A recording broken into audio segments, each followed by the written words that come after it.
भारतीय जनता पक्षाला बंजारा समाजाकडून पाठिंबा देण्यासाठी आलेलो आहोत। संपूर्ण गोव्यामध्ये जवळजवळ 1 लाखाहून अधिक बंजारा समाज राहतो, जो साधारण महाराष्ट्र कर्नाटक या भागातून इथं व्यवसायासाठी आलेला आहे आणि ते मोठ्या प्रमाणात स्थायिकी झालेला आहे।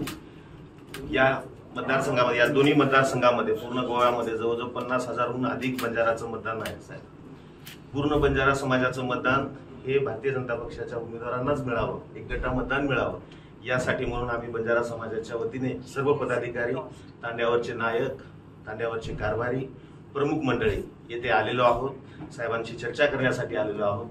पाठिंबा देत असताना बंजारा समाजाचे जे 2-3 प्रश्न आहेत ते त्यांच्या समोर मांडण्यासाठी आम्ही आलेलो आहोत।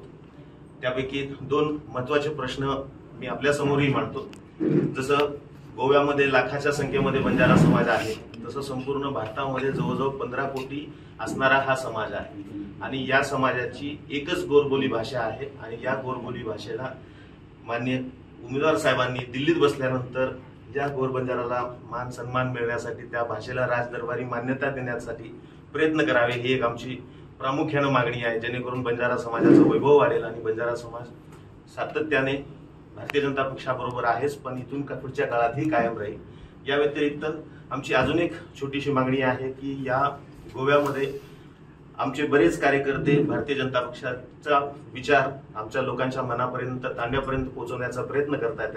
तर असे जेवढे काही आमचे इथले ऍक्टिव्ह कार्यकर्ते आहेत, यांना थोडंसं राजसत्तेमध्ये जर घेतले तर आमचे इथले जे स्थानिक प्रश्न आहेत, जे गोव्याचे स्थानिक प्रश्न आहेत, ते स्वतः ते आमचे कार्यकर्ते ते प्रश्न सोडवतील आणि जास्तीत जास्त लोकांना भारतीय जनता पक्षासोबत जोडून घेतील।